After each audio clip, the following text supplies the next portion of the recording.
আসসালামু আলাইকুম রহমতুল্লাহ। হ্যাঁ, আমিও বলি ভোট জামাতকে দিয়েন না। ভোট আপনি কোনো হুজুরকে দিয়েন না। ভোট আপনি কোনো মার্কা দিকে দিয়েন না। আপনি ভোট দেবেন ওই ব্যক্তিকে যে আপনার নজরে সবচেয়ে ভালো মনে হয়, যার দ্বারা উন্নয়ন হবে, ক্ষতি হবে না, কানাডা বাড়ি করবে না, ইংল্যান্ড বাড়ি করবে না, যুক্তরাষ্ট্রে বাড়ি করবে না, লন্ডন বাড়ি করবে না, মানে দেশের টাকা দেশে রাখবে, ওই ব্যক্তিকে ভোটটা দিয়ে। এখন যদি মনে হয় যে না জামাতের প্রার্থী সেটা ওই প্রার্থীটা ভালো, আপনি তাকে ভোট দেন, তাতে জামাতের কোনো আপত্তি নাই। কিন্তু অযথা মিথ্যা তকমা লাগাইয়া জামাত এই করছে সে করছে, বা এতে কিছু বলার তো প্রয়োজন নাই। আপনার ওনাকে পছন্দ হয় না, ওনার সাথে ভালো ব্যক্তি আপনার আছে, তা ওনাকে দেন। আমাকে বলেন যে ভাই ওর সাথে উনি অনেক ভালো, ওনাকে দেন, আমিও দিতে রাজি। কিন্তু আমার প্রশ্ন হলো, আমি দল মত নির্বিশেষে একটা কথা রাখবো, অনেক কিছু তো দেখলেন, কে যোগ্য কেউ অযোগ্য সবারই তো আমরা পরীক্ষা করে লাইছি। এখন তো লাস্ট একটা পরীক্ষা বাকি আছে জামাত। লাঙ্গল দেখলাম, দানও দেখলাম, নৌকা দৌড়াইলাম, সবকিছুতে দেখে লাইলাম। মনে করেন একটা রোগী, এমন কোন ওষুধ বাদ নাই, এমন কোন ডাক্তার বাদ নাই দেখাইছে না, কিন্তু লাস্টে গ্রামের একজন ডাক্তার আছে, হাতুড়ি ডাক্তার।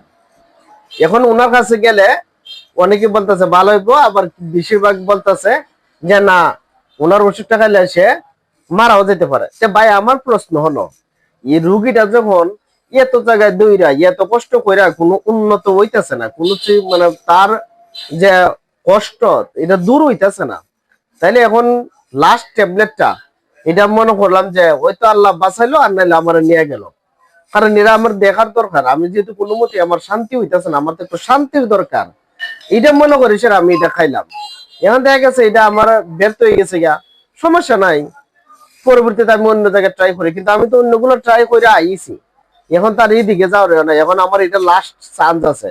যদি দেখি ওষুধ আমার কোনো কাজ হয় না, তাহলে ভাববো যা যেমন চলছে চলতে থাক, যেমন চেহারা টেহা খাইয়া ওই ভোট দিতে থাকি, কারণ আমার তো আর কোনো মূল্য নাই, সবই এক। তখন আমার প্রশ্নটা সবার কাছে একটা থাকবো, অন্তত একটাবার আমরা এই দলটার একবার দেখি, অন্য তো 5 বছর বেশি তো আর না। এখন যদি মনে করেন আপনারা যে জামাতে দিলে ভালো হবে, তাহলে দিয়েন। অযথা মিথ্যা প্রপাগান্ডা চলে না। আর ওই যে রাজাকার রাজাকার খেলা দিন শেষ, বর্তমানে ডিজিটাল বাংলাদেশ এগুলার মানুষ খায় না। মানে রাজাকার রাজাকার যারা বলতো তারা কিন্তু দেড় সাইরা ফালাইছে। তো এগুলো বললে লাভ নাই, এগুলার বললেন না, না বললে সেটা কিভাবে, মানে তাদের বক্তব্য গুলো শুনেন।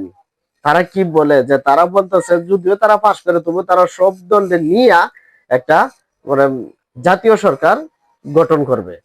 আর আপনারা কি বলেন, তারা কি বলে, একটু সমঝোতা করেন, মিল্লামিশা চলার চেষ্টা করেন, ইনশাল্লাহ দেশে শান্তি আসবে। আমি আবারও বলবো যে যারে মনে হয় ভালো, কোনো মার্কা দিকে না, কোনো ব্যক্তি দিকে না, আপনারা দেখবেন আগে কে ভালো। আপনি হুজুর দিকে ভোট দেন এটা বলবো না, আপনার মার্কা দিকে ভোট দেন এটাও বলবো না, মানে আপনার নজরে কে ভালো, কার দ্বারাতে মানে অন্তত। অনেকে বলে জামাত ইসলাম গেলে এই ইসলামের কিছু করবে না, ইসলামের অনেক আইন কানুন এগুলো চালু করবে না। আরে ভাই আজ পর্যন্ত কেউ করছে? তো ওনারা তো যায় না, ওনারাদেরকে যাওয়ার সুযোগ দেন, তারপর ওনারা কি করে আর না করে দেখারও তো দরকার আছে। অন্তত তারা আর কিছু যায় করুক আর না করুক, দেশের ক্ষতি তো আর করবে না, এটা তো আমরা বিশ্বাস করি।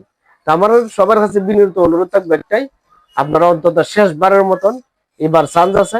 এখন যদি হারালেন পরে আজীবন পস্তানি লাগবো।